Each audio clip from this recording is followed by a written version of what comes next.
Hello दोस्तों, आज हम इस वीडियो में बात करेंगे म्यूचुअल फ़ंड के कुछ लिमिटेशंस के बारे में।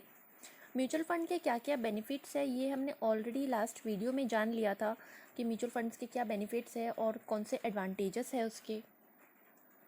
तो आज हम इस वीडियो में देखेंगे कि what are the limitations of mutual fund. दोस्तों, हम आए दिन म्यूचुअल फ़ंड के एडवर्टीज़मेंट तो देखते ही रहते हैं। साथ ही आप सबने एडवर्टीज़मेंट में ये लाइन तो सुना ही होगा, mutual funds are subject to market risk, please read the offer documents carefully before investing. दोस्तों, ये लाइन्स हमने इतनी बार सुनी है कि हम इसे इग्नोर कर देते हैं कई बार, लेकिन रिस्क तो हर इन्वेस्टमेंट में होता ही है। अब देखिए, यहाँ पर म्यूचुअल फंड में, जैसे म्यूचुअल फंड में इन्वेस्टमेंट हम करते हैं तो ऑब्वियस सी बात है कि म्यूचुअल फंड में भी कुछ रिस्क होते ही है। तो ये जो लिमिटेशंस है, ये कौन कौन से लिमिटेशंस है, देखिए। फर्स्ट है एक कॉस्ट और दूसरा है डाइल्यूशन। दोस्तों, ये रिस्क है या ये जो लिमिटेशंस है हम इस वीडियो में जानेंगे। तो फर्स्ट लिमिटेशन की तरफ देखते हैं।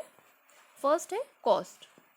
Mutual fund charged for managing the funds to fund managers' salary, distribution cost, etc. Depending on the fund, these charges can be significant. दोस्तों, कॉस्ट एक ऐसे लिमिटेशन के अंडर है। ये इसलिए होता है क्योंकि जब हम अपना म्यूचुअल फंड सेल करते हैं तब you might be charged on extra cost as exit load. यानी आपको ये ज़रूर चेक करना है before investing in mutual fund कि आपका एग्जिट लोड कितना होगा। दोस्तों, ये कॉस्ट डिपेंड करता है फंड के ऊपर और ये चार्जेस जो है सिग्निफिकेंट हो सकते हैं। हमने कॉस्ट जो है ऑलरेडी हमने इसके बेनिफिट्स के अंदर हमने देख लिया था, म्यूचुअल फंड के बेनिफिट्स के अंदर, लेकिन ये कॉस्ट जो है लिमिटेशंस में भी होता है। इसके बाद सेकेंड एडवांटेज है डाइल्यूशन। तो डाइल्यूशन का मतलब ही होता है diversification. Diversification has an averaging effect on your investment, while diversification saves you from suffering any major losses. So dilution, this is the most prominent of all the limitations. दोस्तों, ये diversification आपको बचाता है loss होने से, but it also prevents you making any major gains. तो इसका मतलब होता है डाइल्यूशन, ओके, कि हमें ये हर लॉस होने से बचाता तो है, लेकिन डाइल्यूशन ये हमें बहुत अच्छा गेन होने से भी कहीं ना कहीं ये रोकता है। इसके बाद है, देखिए, अगर हम रिस्क की बात करें तो म्यूचुअल फंड के ऑफर डॉक्यूमेंट्स के अंदर ये मेंशन होता है कि एक म्यूचुअल फंड कितनी कैश पोजीशन मेंटेन करेगा ऑन एन एवरेज और कितने पैसे वो मार्केट के अंदर इन्वेस्ट करेगा। कैश पोजीशन मेंटेन किया जाता है क्योंकि मान लीजिए आपने एक म्यूचुअल फंड के प्रोडक्ट में इन्वेस्टमेंट किया है और 2 से 3 साल बाद आपको कुछ पैसों की रिक्वायरमेंट है और आप पैसे निकालना चाहते हैं, तो ऐसे में रिडम्पशन के लिए वो पैसा रखा जाता है और ये ऑन एन एवरेज 2 to 5% ही रखा जाता है। बाकी के 95% को मार्केट में इन्वेस्ट कर दिया जाता है और ये जो 95% है इसे आप एनी हाउ मार्केट से उस टाइम पीरियड पे निकाल नहीं सकते हैं। लेकिन फंड मैनेजर चाहे तो ये कैश रिडम्पशन जो है अप टू 10% भी बढ़ा सकता है बाइंग अपॉर्चुनिटीज़ के लिए। और देखिए, यहाँ पे ऑलरेडी स्क्रीन पे लिखा हुआ है कि 2% to 5% cash redemption and up to 10% for buying opportunities.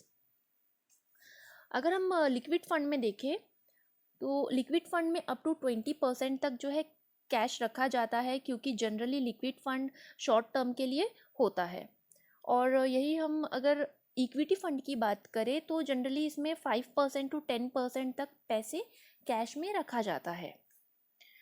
ऐसे में इसमें फ़ायदे और नुकसान दोनों हैं।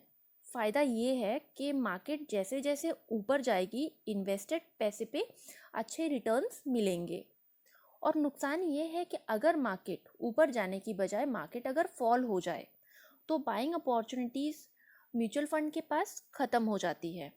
तो एक वीकनेस है ये म्यूचुअल फंड का। दूसरा ये है कि म्यूचुअल फंड के पास पैसा इतना ज़्यादा होता है कि मैनेज करने एंड इन्वेस्ट करने के लिए करने के लिए एक प्रॉब्लम बन जाती है, अगर हम एक तरफ से देखें तो।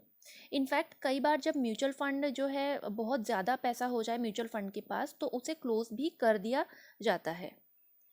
अब ये प्रॉब्लम ये है कि जब किसी म्यूचुअल फंड को 1 करोड़ या 2 करोड़ या 10 करोड़ इन्वेस्टमेंट करना होता है, और इस केस में उनको कोई स्मॉल स्केल कंपनी मिल गई जो वो ग्रो कर रही है, लेकिन कंपनी का जो वैल्यूएशन है वो सिर्फ 200 करोड़ है।